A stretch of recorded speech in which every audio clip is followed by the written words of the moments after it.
This is episode 4 of The Grief of Politics, according to my math. Is that right, Avin? It is. Yeah. So you're with me, Avin Carroll. I'm Joseph Carlson. And this month, we're going to talk about universal basic income. And it was my topic. I sent you some articles. Mm-hmm. You read them. Mm-hmm. I read them. We both said before we started the podcast, we talked about the New Yorker article. This is why I don't read the New Yorker. I think that I am somewhat well-read. I try to stay up on things, but every time I read a New Yorker article, I feel really dumb. They're very long. You can tell that the author of the article read several books in it and quoted them, which was great. But I feel, as Avin said, it was very long and very, I don't know. So just getting into this, what are your thoughts on, before we get into the articles, what are your thoughts on universal basic income? So right off the bat, this was something that I wanted to bring up anyway, so we'll just start here right away. Mm-hmm. This is an extremely complicated topic that I agree. You know, our little conversation here will like scratch the surface of with our pinky. Yeah. The concept of universal basic income has been around for a long time. This is not something new. We're just looking at applying it in a different way than we have before. You know, it's a big hot button issue now because of Andrew Yang in the 2020 election. I really do want to read his book, but right now I'm doing some stuff for my other podcast where I'm reading other books and I can't squeeze in. And then I'm reading for fun because I'm stupid. And I can't squeeze in another book. So when I finish literally the 3 books I'm reading, 3, one's a strategy guide, then I will weave in. But it keeps coming up, especially when I was researching this episode. And I'm like, well, I saw an interview with him and Ben Shapiro when they talked about it. So it was interesting, his take on, just in that hour interview, his take on universal basic income.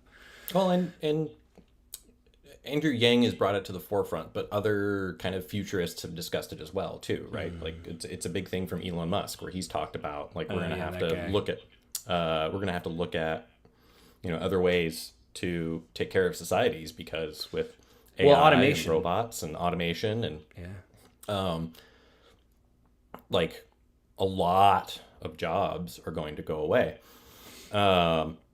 So finding a creative solution to that's going to be really important, but it's extremely complicated. Like,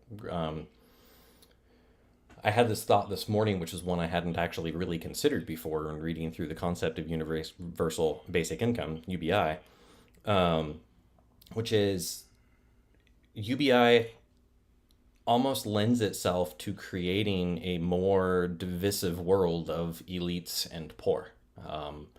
In the future context of AI and automation and robotics taking over the majority of work in America, the people that are going to suffer the most are going to be the middle class.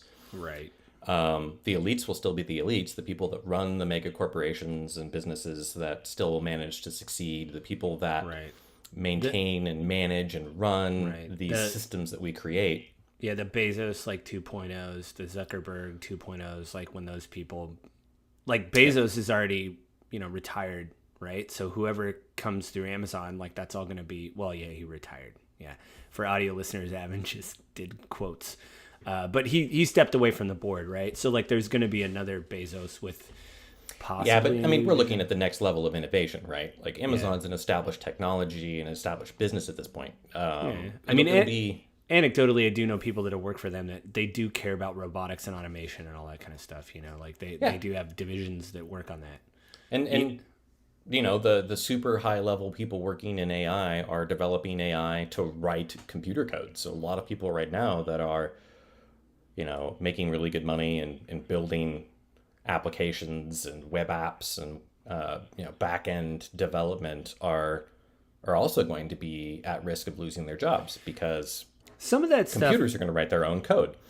That's crazy, but it might be good with just the amount of man hours it takes to, like, I'm a big fan of video games. You think of all the man hours it takes to write a game and write the code for that, and the years that people spend on that. If there's AI that can offload that and go, hey, we, instead of 5 years, this is now a 3-year project, you know? And now we're really having more quality assurance. And this goes for every app or anything. Now there's more quality assurance. We can start testing this sooner to see if it works. We can have it up and running.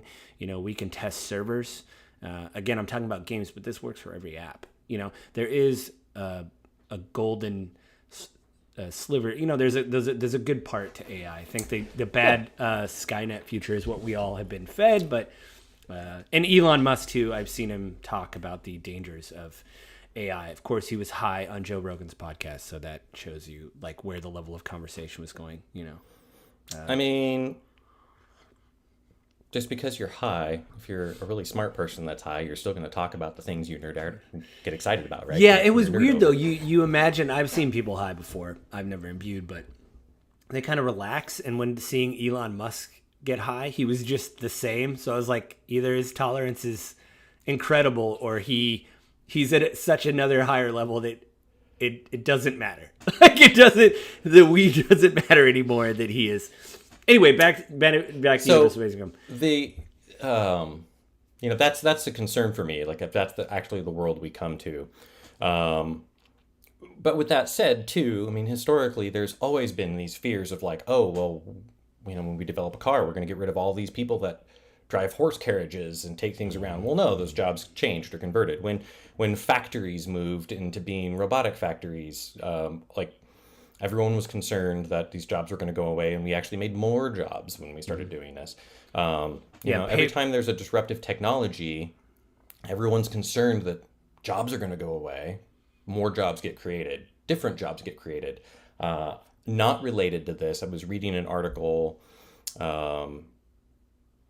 earlier in the week, and it reminded me this morning of it, reading through a couple of these articles that you sent me, of other jobs that are going to become more important. Oh, I was watching an interview with Kevin O'Leary, and he had talked about, you'd recognize him if you saw him, Mr. Wonderful. He was on Shark Tank.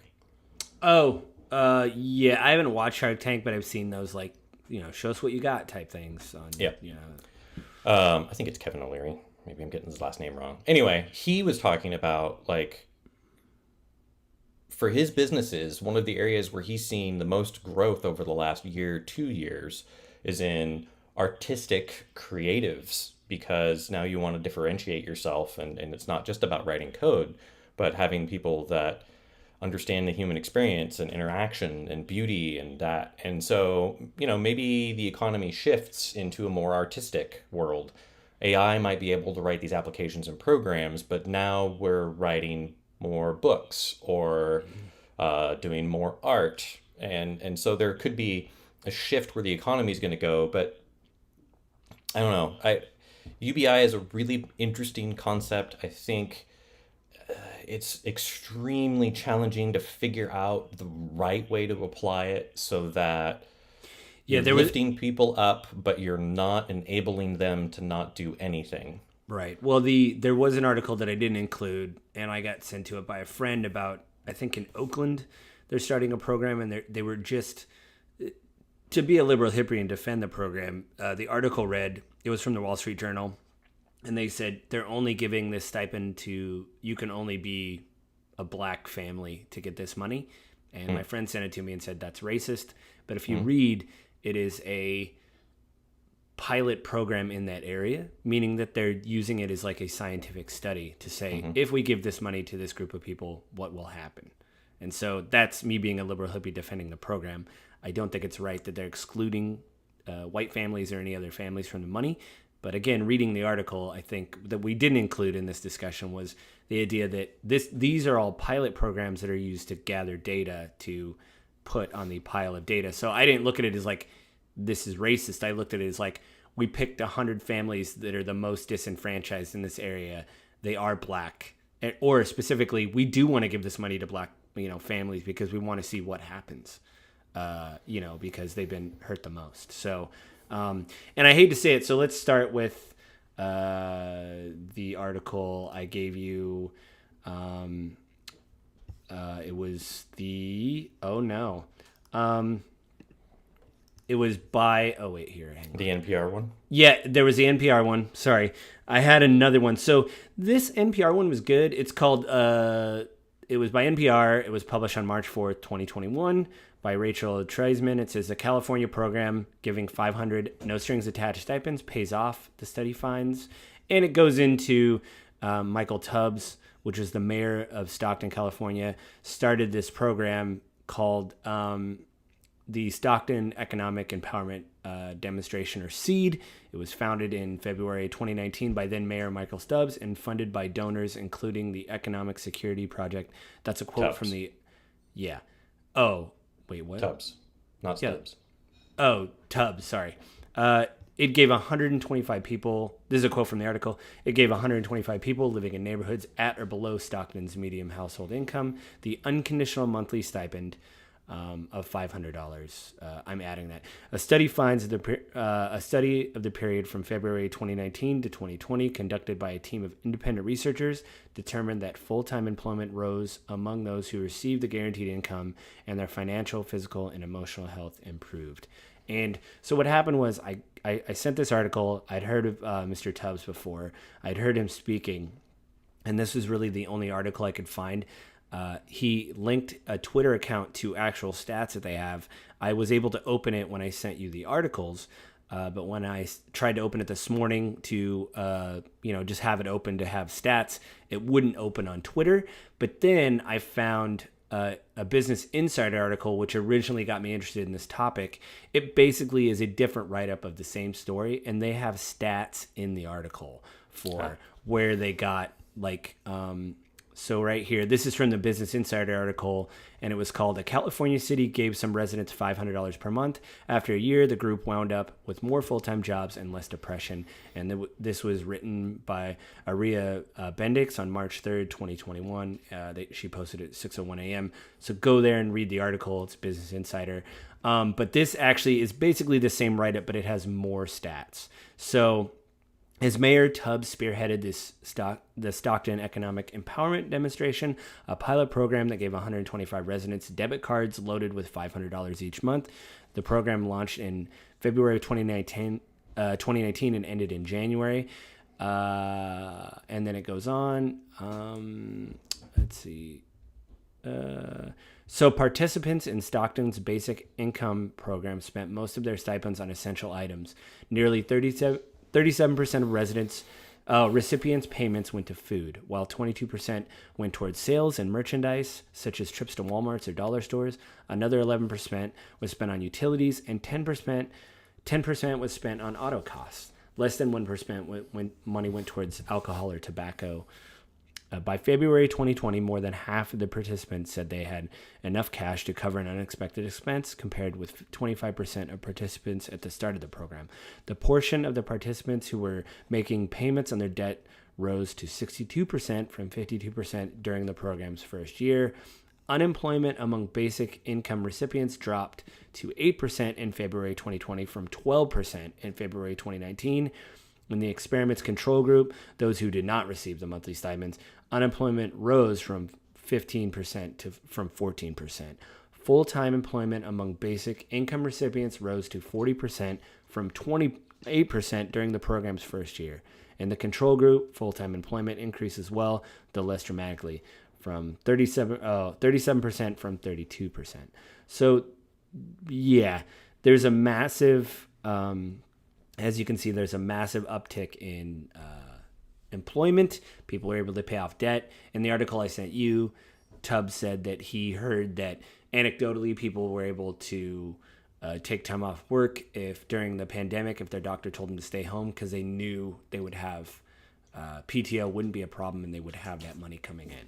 So that was another thing. They said that there wasn't any kind of stat behind it, but people had to fill out questionnaires and things like that they would send to people, apparently. From what I'm inferring from this, they would give interviews. They have a website you can go to and look at people's testimonials, things like that. So what say you so far to the info? By the way, I just sent you the link to that Twitter. Oh, you got it to work? Cool. Yeah, it opened for me. It has the same I stats, just- but also some other quotes and some other stuff in it. Yeah, I did it. Again, last or Wednesday when I sent you all this stuff, it worked fine, and I read it and go, great. I'll open this when we do the podcast. And 10 minutes before I went to go live, it was like, come on, man. Like, see, there we go. Okay, cool. Yeah.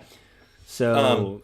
So, Like this is a really good application sample, right?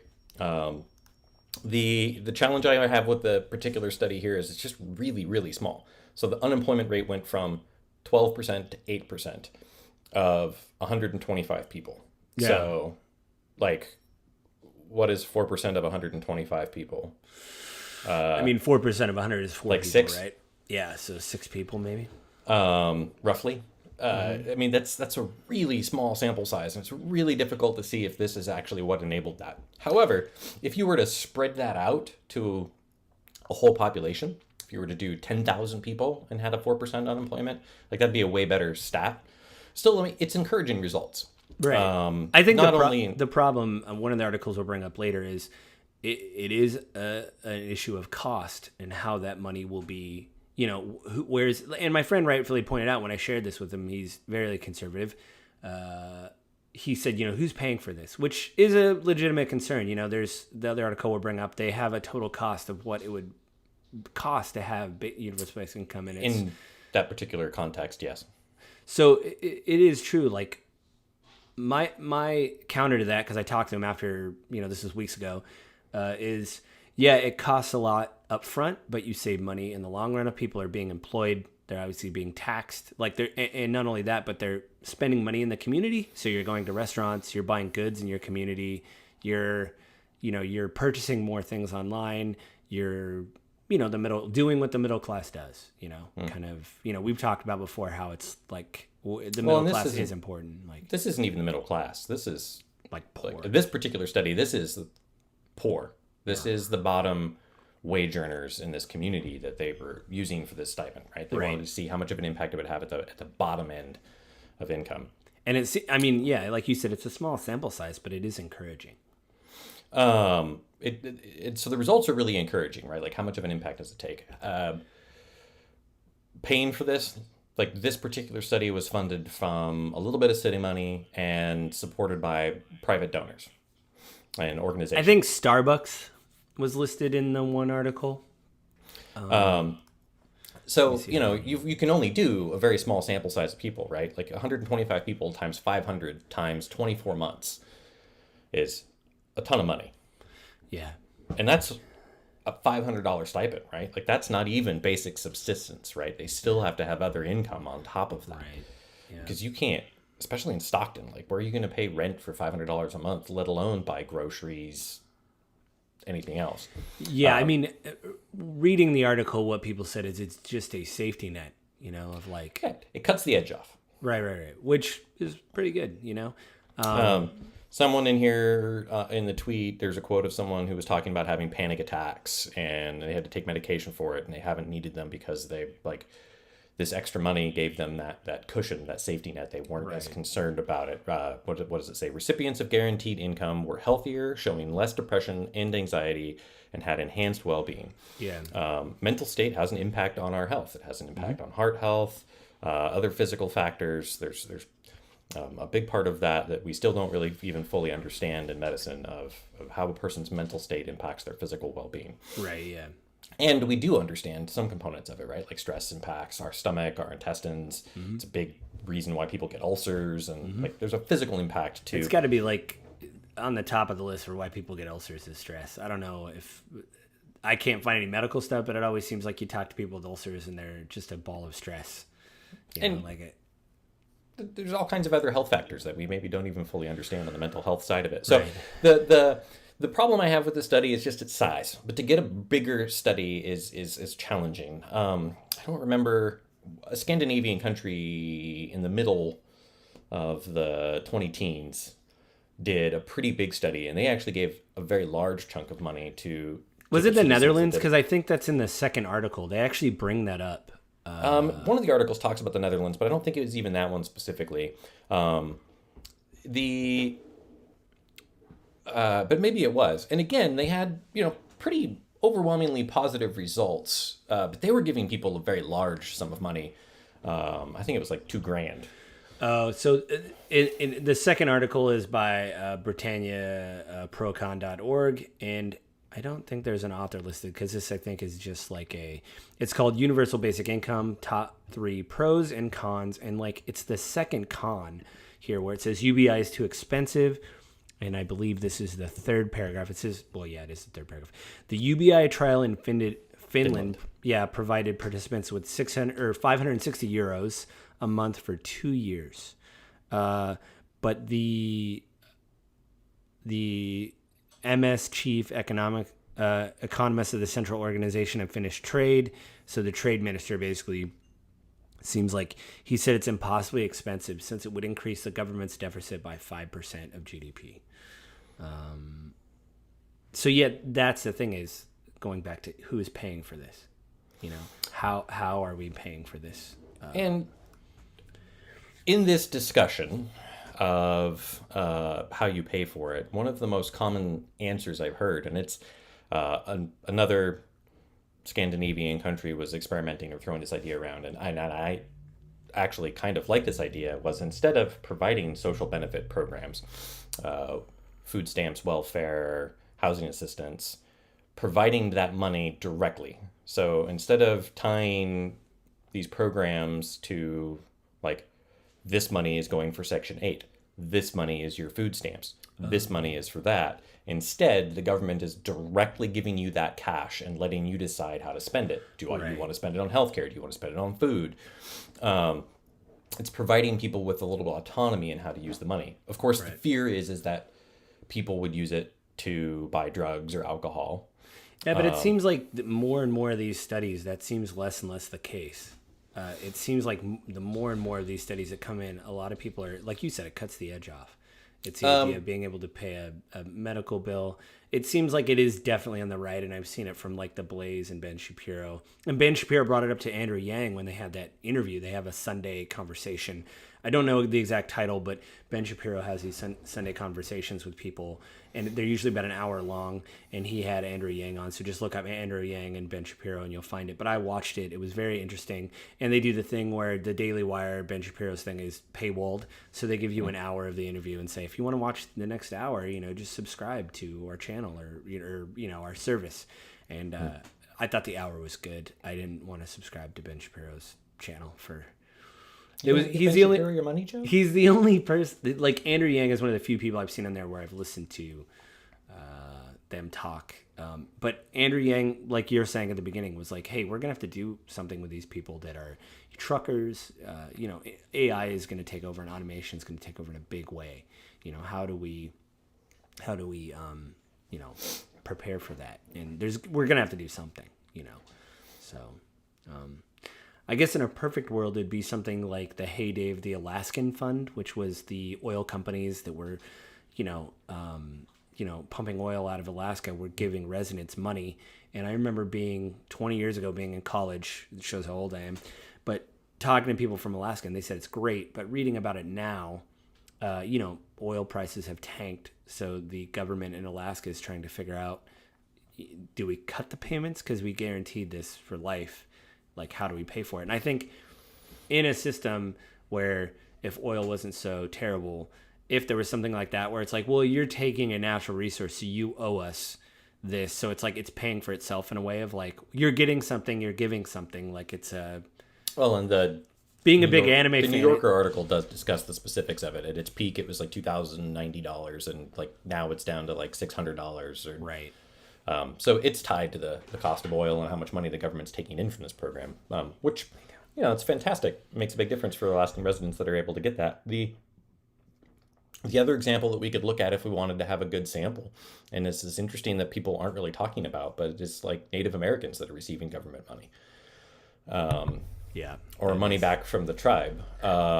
Like reparations almost. I lived in Edgewood. And my stepsister went to high school at the Puyallup High School.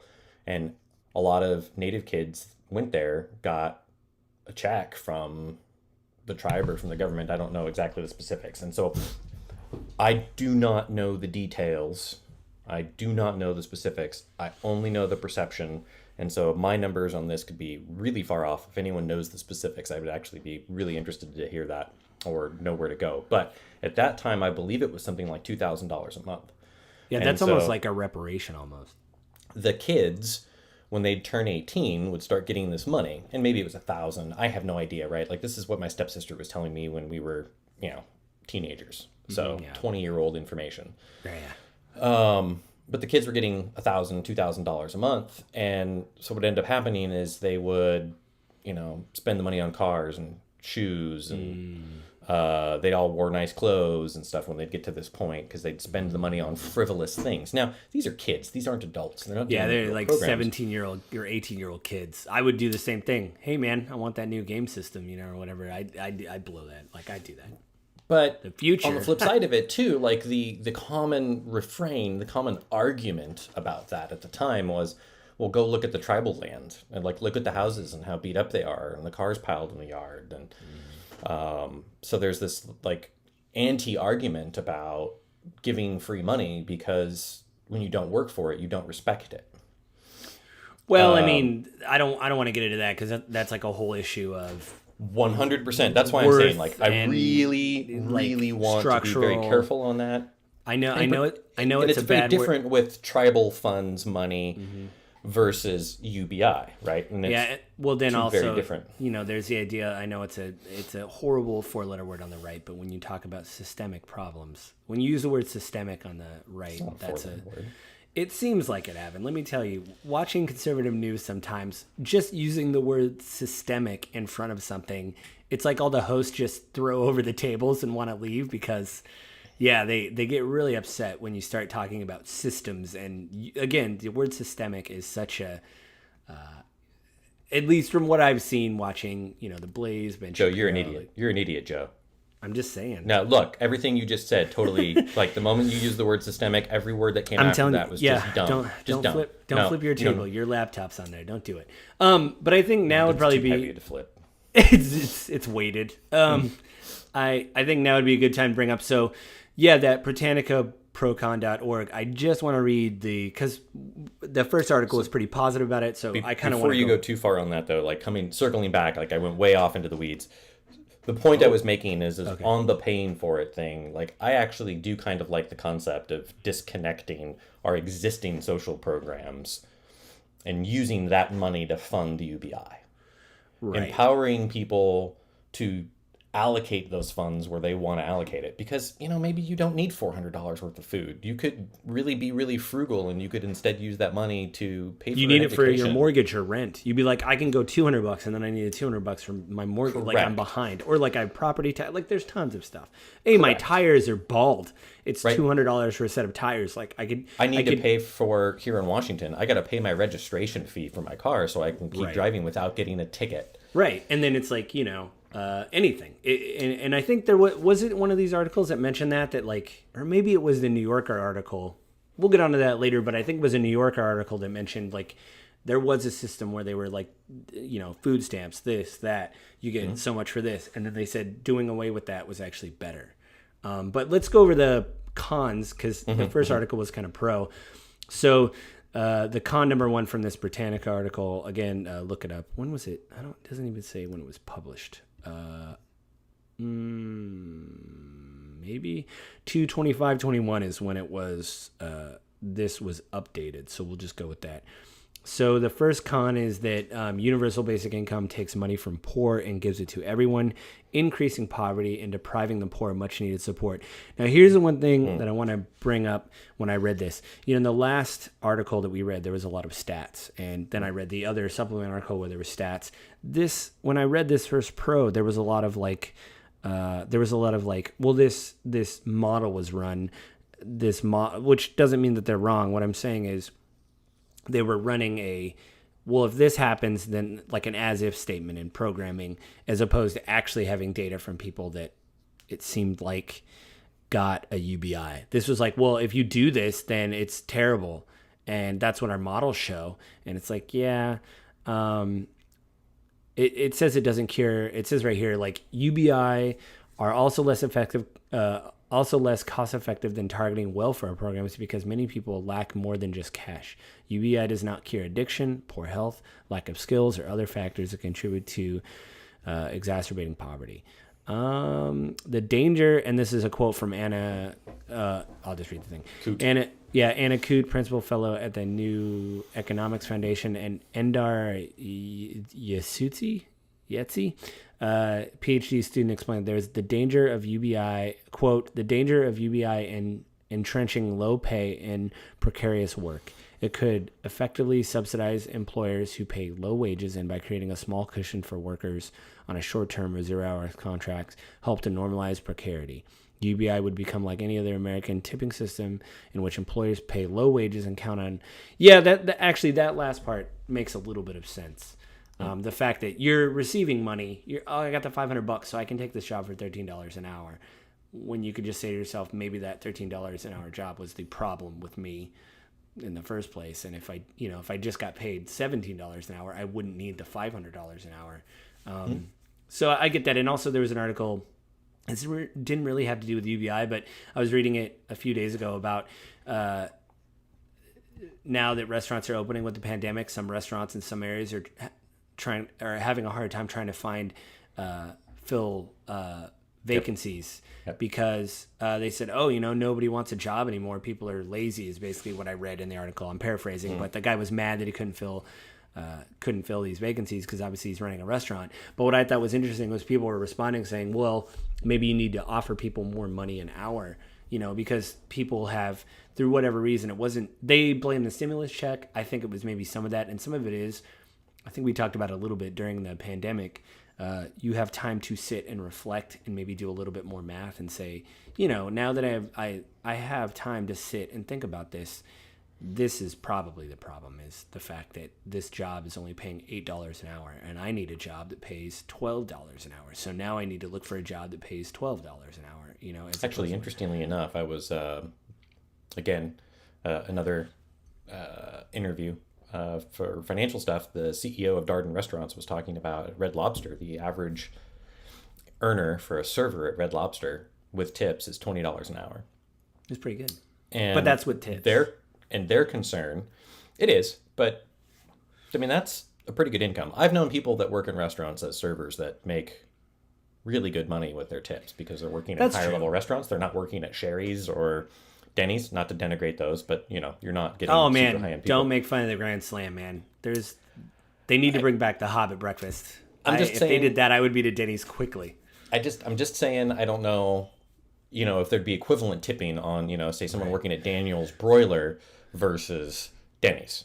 But yeah, I mean, some of it too is there's swings, right? I know people in wait staff. So you get a really good night and then you get a really bad night. So anyway, he was saying that that's kind of their average earnings there. Now, there's obviously, depending on which restaurants you're at, depending on what your minimum wage is at, but in each state, because every state's different. But I don't know if that's necessarily the case. Like I personally still think there's a lot of wait staff out there and serving staff that is really concerned for health reasons about going back to work. And until they're really feeling comfortable, particularly in our area, because our area is not, we're not Texas where people are like, whatever.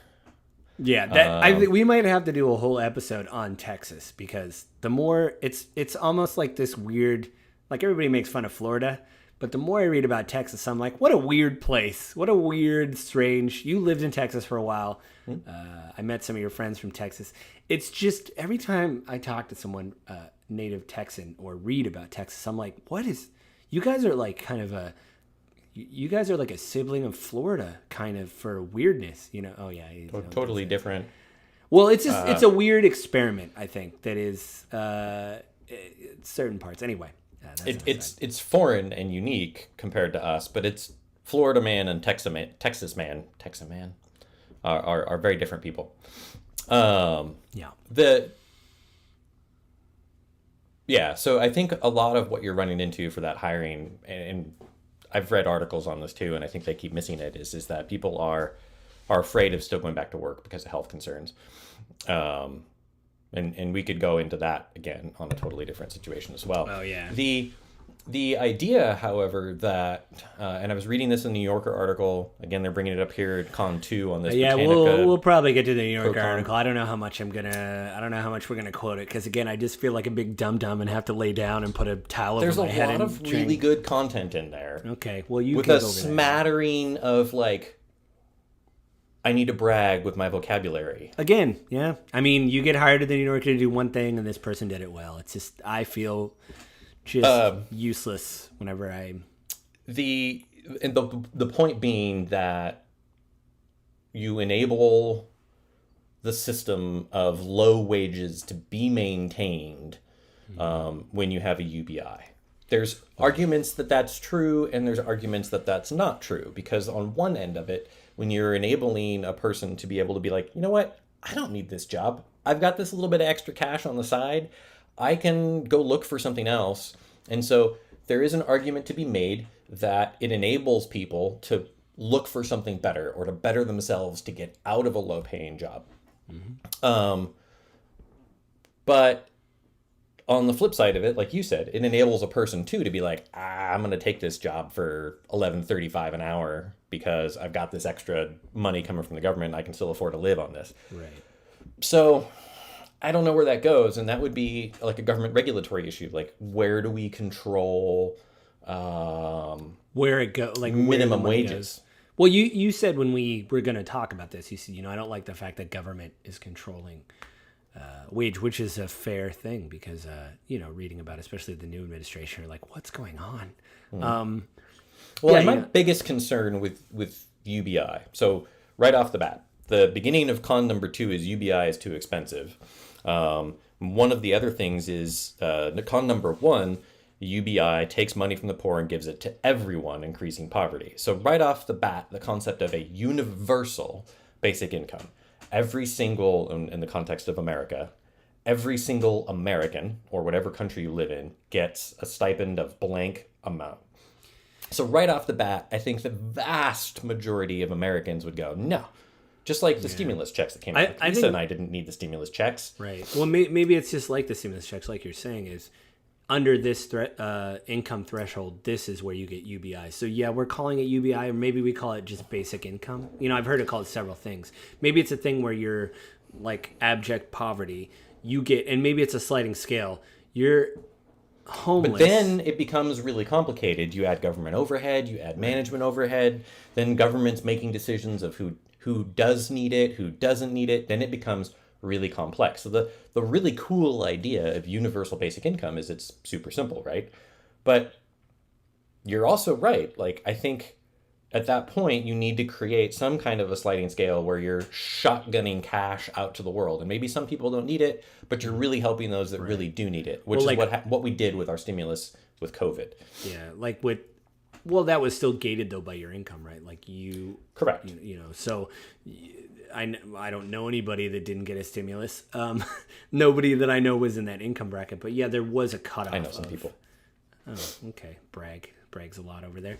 I know don't. 2 people. Oh, okay. That's 2 more than I. But yeah, I think that is what is. That's what it is, and I think, but like you're saying again, the other side of the coin is that, yeah, there's government oversight and all these terrible things that are going to happen. But what'll happen then is, like, if some of those jobs go away, if you don't need food stamps or whatever, then those people will just get allocated to be like a caseworker for these people that, you know what I mean? Like, we're not giving you food stamps. We're just caseworking your life. If you're literally living on the streets right now and we're giving you $1,000, you got to go to a mental health expert. You have to go to this caseworker. We got you a, a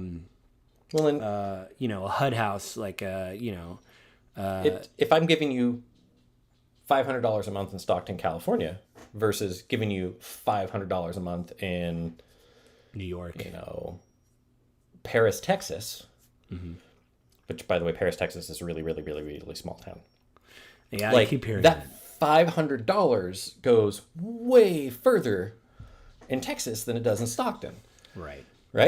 And I just grabbed Paris because it was the smallest town I could think of off the top of my head. Is it? I mean, you've probably been through there. Is it one of those things where if you blink, you don't know that you've gone through Paris, Texas? Like, Actually, I never went when I was there. It's not that small. No, it's a couple thousand people. But I mean, there's a lot of small towns in everywhere. Central America, the flyover states, if you would, that $500 would go really, really far. In comparison to LA, Seattle, San Francisco. So do you do a federal UBI?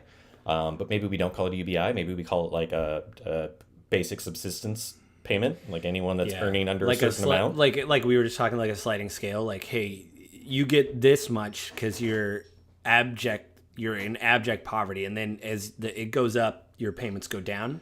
But does that sliding scale also end up adjusting for cost of living where you live? Or like, this is what you get, and so because of that, like, you're forced to move somewhere cheaper. And do those cheaper areas become more expensive because people with this government money move into these areas, and there's like this whole you mean gentrification? Yeah, economic thing that you had. Well, it's not really gentrification, right? It's you're moving someplace that's extremely low population, and so because of that, the town's dying, everything's cheap. So, let's say we start doing this, and people that are really poor in New York, in Seattle, and LA, and Portland, and like these really expensive cities, like these poor people who are barely scraping by get this money, and they're like, I'm gonna uproot myself and move into Kansas somewhere, Oklahoma. I'm gonna go live next to Tiger King. Right. No, don't do that. Yeah, we're bringing that up. Carol Baskin, man. I haven't watched it yet. I'm kind of scared to watch it, actually. Oh man, it's an event. So when people start moving into those areas, like, the cost of living goes up because there's competition for it. Now, there is a lot of unused land that could benefit from that. Mm-hmm. But there still has to be some kind of work, so people aren't just going to move out. I mean, you might move out there and just live off of your bare amount of money. But I don't think that's the idea, right? Like, the concept is to empower people. There's still going to be those people that take the bare minimum. And there's still going to be those people that, like, I'm still not going to work. Mm-hmm. I'm just going to take this money. I'm going to keep, being, as we would say, a bum. And I don't mean a bum like a bum on the side of the street. I mean, like, a layabout. Yeah, a layabout. Yeah. Someone who's going to be lazy. He's just going to take the money and, couch surf, or still live on the street and still do their drugs, but they're going to have a little bit more cash. The hope is to take those people that maybe are stuck where they are because their human dignity has been lowered because of they can't make enough money, they can't get a car because maybe they've got tickets they can't pay, a lot of the other things that just give them just enough dignity to dig themselves out of the hole and raise themselves back up. Yeah, I mean, just like that first article mentioned, which I guess now would be a good time to bring up the New York article. Not that I'm excited to do this.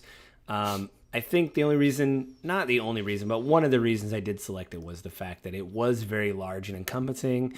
It brought about probably the first thing of universal basic income, the first iteration, which was in 1795 in an English village of Speenhimland, which, come on, Britain, what's going on with the names? I mean, I'm not saying we got it all right in the States here. We just name things after other things. So we're just like, Paris is a good name in town. We'll name that after Texas. But I mean, the three Speenhimland. I mean, anyway, long story short, they talked about the idle poor and how they were trying to give away bread stipends to people. Mm-hmm. And then they found out that, people didn't want to work because they were just getting bread. And then later on, other people looked into the notes that they kept at the time and kind of had a different read on the situation, saying, no, actually, maybe it was because all these magistrates were holding on and these priests were holding on to this stuff. People realized they wanted to do something else. Or anyway, it was a very good article, and there's several books. So to quote the source, it's Who Really Stands to Win from Universal Basic Income. It was written by Nathan Heller on July 2nd, 2018. And it's a very long article. He quotes several books written by very intelligent people. Even talked about Richard Nixon and how Richard Nixon was going to do something similar, but then kind of got spooked by this story of Speenhimland, and some other advisors were telling him, this is kind of bad. It'll push people out of work. But it's interesting. Yeah, it's an extremely interesting article and very thorough. And he definitely, in my opinion, does a really good job of kind of dancing the perspective of conservative versus liberal ideologies in it. One of the most in-depth reviews of the concept of UBI that I've ever read. He talks through the Finland study. It must have started in 2017 because this article was written in 2018. He talks about the Oakland study that you talked about, the Stockton study, and really goes in depth into this discussion. Like the one part that he quoted in here, and you were kind of talking about this earlier about like if it was going to cost like $3.9 trillion a year or whatever, which is just an absurdly huge amount of money. It's close to the entire expenditure of the entire federal government is what he says. But that's if we gave every single American $1,000 a month. And that's right off insane. the bat, we would never do that. Yeah, like what is Mark Zuckerberg going to do with that money? Yeah, get bent, Mark Zuckerberg. Like, and the author that he's quoting that talked about this, what book was it that he's quoting for this one? There's so many. Which is good. It's just when you're like, oh, this? Okay. Lowry. I'm not getting the quote.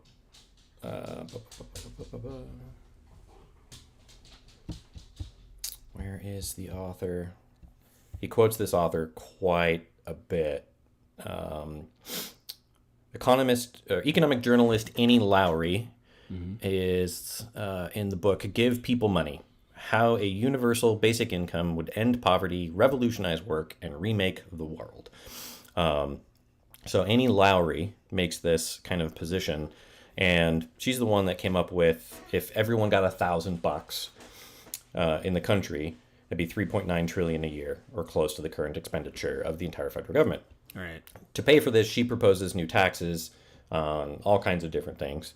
And then makes the argument of like the Bush tax cuts were not paid for. The war in Iraq and Afghanistan were not paid for. So like we can come up with these and find the money out there. Right. There's an old clip floating around where a Fox News journalist, they were talking about the Green New Deal or something, and he went to this guy in a bar, like they're just like man on the street type stuff, and that guy is a liberal hippie like me, and basically says the same thing. It's this idea that, you know, how do we pay for the war? How do we pay for World War II? How do we pay for Iraq? Like we chose, how do we pay for going to the moon? We decided it was something that we needed to do when we found money to pay for it, you know, whether that be good or bad. That's how it works in America. It's like, well, we have to do this. It's a need. So again, not to say that UBI is not going to be costly or stuff like that, but like we as Americans have to say, this is how it is. AI is going to take over these people's jobs. We have to find a solution, and this is what it is. You know? Yep. And how we find that solution is really going to be important, because ultimately, if AI does take all these jobs, then we really are going to run into a situation of the haves and the have-nots. Right. And we're going to have to completely restructure society, because I don't think it'll be fully dystopian like, you know, Elysium, where the super wealthy and rich live in mega cities in the sky, and the poor live in the dredges on Earth. Yeah, spoilers. They can also like 3D reprint their body if they get injured, which is pretty amazing. Yeah. Where's that? I don't think it would get quite that far, but we've already proven that when government is giving everyone basically the same exact level of stuff, that life becomes really miserable. You end up with the projects, essentially, and all human dignity eventually gets wiped out. I think again, that's a whole other, again, don't want to use a 4-letter word. That's a systemic. But that's where I'm saying, like, we have to restructure society if that's going to come out, because we want to avoid those repeats, those dystopian perspectives. And that gets super deep. And that's why I said at the very beginning of this is an extremely complicated issue. There's so many nuances, and like Andrew Yang coming out, like, we should just do it. Like, to everyone on the surface, it's like, cool, $1,000 a month from the government for free, $500 a month from the government for free. Heck yeah, I want it. Woo! Yeah, tax the rich, give me the money.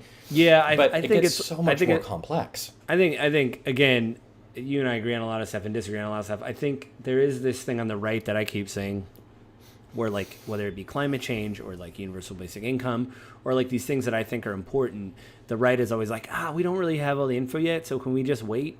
And on the left, there's a thing of like, let's just do it, which there has to be a middle ground to say, we can't just do this, but we need to make sure that this is important and we focus on it instead of just literally kicking the can down the road for whatever the issue is, going, well, we'll deal with this later. Like, especially with climate change, I have eyeballs and I have skin that goes outside, and it blows my mind that people are like, oh, it's not really a thing. You're like, do you live? Anyway, that's an aside. I think you and I both agree, though, that universal basic income is viable if done correctly. So, again, that's based on... What is correctly? I think there's been a lot of studies, and almost every single study that has been done has come away with positive results. Right. I am a believer that when you treat people with respect and decency, and you give them the ability to treat themselves with respect and have dignity, they will naturally do better. Mm-hmm. There is a subset of our population that will always not do better. Yeah, and I mean those aren't. Let's just be clear; those aren't poor people, because I think there's a lot of people in the news that have tons of money that do bad things. So it isn't just. Yeah. I think on the right, there's this feeling that it's the poor people that are ripping us off. It's like, well, the rich people do it too. So I think rich people rip us off a lot more than I think they rip us off a lot more. That's a very different conversation. To wrap it up, what are your final kind of, after reading these articles, did you get swayed anyway, one way or another? I know when I presented the thing, you were shaking your head like, no. What do you think now after reading this stuff? Did it change your mind or anything? Or no. But my perspective is basically the same. I mean, all this information that you shared is all basically the same as what I've read. It's given me some more reservations. It's given me different ideas or concepts on necessarily how we might do it and find a way to do it. Right. My biggest concern with universal basic income is, however, not assuaged by this. And that is that when the government controls a person's income, they control that person. Mm-hmm. And so now, what happens to elections? The moment your money comes from the government, I mean, that's elected already officials, happening, though. Like, that's already correct, but it's a much smaller subset, and they don't have as much power, right? Because these government programs are out there.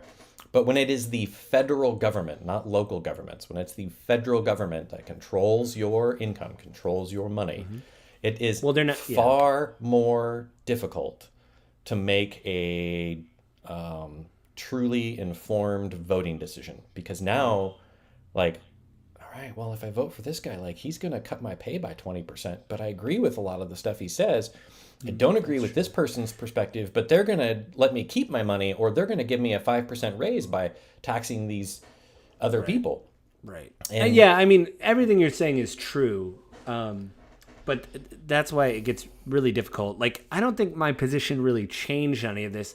I think what's interesting about this is there is more data coming out, and it seems to be more positive. And for me, that is hopeful. So instead of everybody going, every time I see, again, on the right, these people like on Fox News say, well, it's a pie in the sky, whatever. It's like, well, what about all these studies that prove that it is not? What about all these things that say it is not? Yes, it is a small sample size, but again, like you and I talked about, where do you pay for it? Where does the money come from? So when we find money to pay for this and do put it into a program or a pilot program, then it seems like it has a positive effect. So what do we extrapolate from these positive effects and try to get that on a much bigger scale? How do we move forward with that?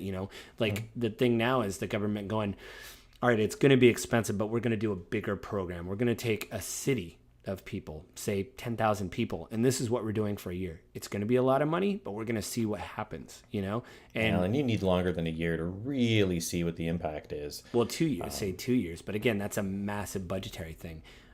But I think, I think that wraps up. I think for me, I understand your reservations, but I am more hopeful that with positive information. It's like you can no longer refute that there is positive things about UBI.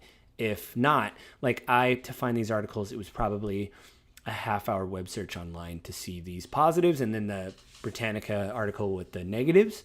But it was easier to find positive information than it ever has been. And I think that's what I would say to people that are like, it's a pie in the sky. It's like, well, not really. Like, there's been a lot of stuff in a lot of places. So there's been a ton of research, in the last decade, I would say there's been a ton of experiments with UBI, and the results have been, by and large, very positive.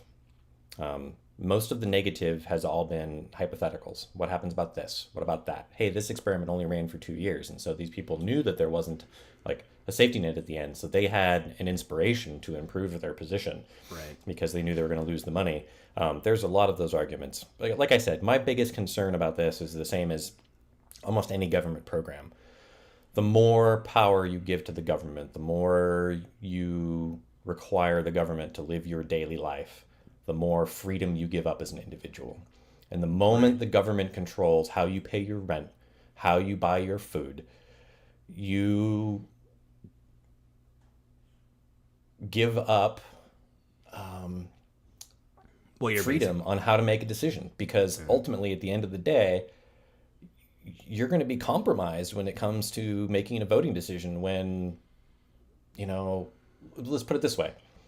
You're really going to have a huge struggle when a racist runs for office.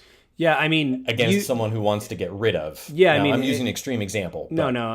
Are you? The idea is, I get what you're saying. I mean, there's policy concerns, right? Like most administrations are only in office for 4 years. So what happens at the end of that administration? When they go, both candidates come in, whatever side of the aisle, and they go, it's not really a concern. We're not going to be funding it. It's like, it needs to be a whole cultural shift towards, that's a good thought. I didn't think about that. But I'm still more hopeful that, again, there's more good information than bad. But I think we'll have to wrap it up. So next week, are you going to tell me what we're going to talk about, or is it a surprise? Have you thought about it, or is it going to be a surprise when we start firing up the GarageBand to record?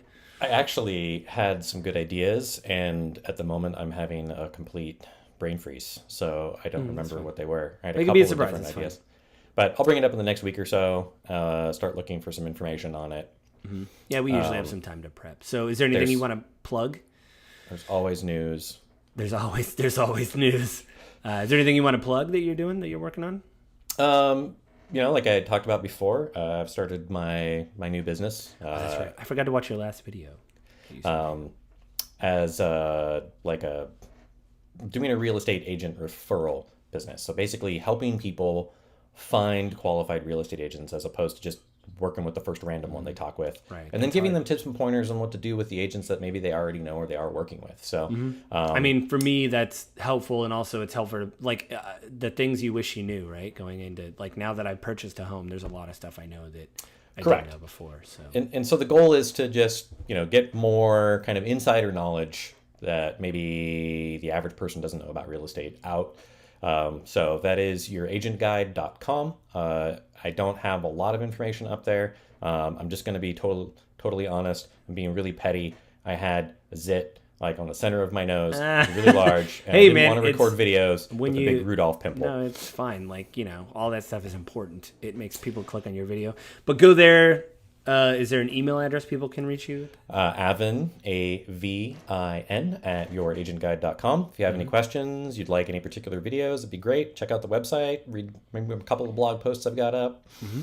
Oh, and check out our website as well. We do have The Grief of Politics. It is up. It is kind of bare bones. I'm trying to figure out a couple things with that. But on an announcement on the website, two things. One, our last episode went up early because the publishing service I'm using the free version of it. And because I'm doing it free, they do not give you control on when to publish an episode. So they publish it a few days early, which isn't a big deal. I will purchase the pro subscription or whatever. And so we'll be able to publish it on our time, which is good. And I'll plug my stuff really quickly, and then I'll talk about how that ties into our website. I have another podcast, Gaming with Grief. It's its own website, www.gamewithgrief.com. Go there. I talk about games, how they cover grief, like we cover in politics and things like that, but it's more gaming related, whether it be card games, video games, stuff like that. Go there. The big announcement for that podcast is next week, or at least in a day, I will have episode 100 up. So that's a big deal. And then, yeah, it's pretty crazy. I thought about it the other day. Crap. And then I got that podcast, www.gamingwithgrief.com, or the Gaming with Grief podcast with Joseph Carlson. I got that on the Google Play Store. So if you have an Android device, you can now listen to the podcast, which means that this podcast, The Grief of Politics, will now be on Google devices. Will be on Android devices. So awesome. It was officially on iTunes, but now it'll be on Google. There's some back-end stuff I have to do. I think there's a manual way to reset the feed so you get the episodes faster. When I brought everything over from Apple, it brought all my old episodes over. So 99 episodes of my old podcast hit Google at once. So my wife subscribed. She has an Android device because I just wanted to see what happened. But going on the back end, when I published a podcast that day, it still is in the processing phase, which is really weird. And it's been a week, which is really strange. But I know in Apple iTunes, it took some time for me to publish a few episodes before it was like a one-day turnaround. So maybe that happens on the Google side.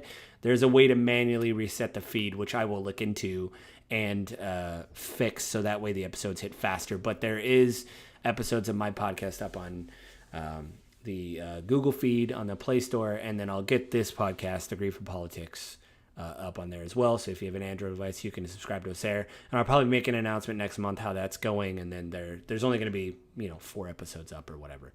But I'll get that all going next month. So anything else, Avin? Any cool stuff? No, that's it for me. Did you, just as a quick personal aside, did you check out that Lord of the Rings limited edition illustrated thing from Tolkien? That hardcover looks pretty good. It went down in price on Amazon. Apparently the art that he drew for that book has only been shown in one art gallery, like in the 60s or something. So all the illustrations are like somewhat original that'll be in this book. And it was $75 on Amazon, but it went down to $45. So if it's still available, I mean, $45 for a hardcover of Lord of the Rings with like his own illustrations is pretty dope. So, yep, it was pretty cool. Shared it with Lisa. Both of us were like, ooh. Yeah. And there's a UK one that I think is specific to the UK. You could probably get it through Amazon, but it's bigger. I think it's taller. It's got like a bigger slipcover with it or something, and the illustrations are. I think it's just a taller book, so you get more of the illustration or something. I'm not sure. But yeah, I guess everybody have a good month, and I think Avin and I will of course, we'll talk to you next month, and be safe, everybody.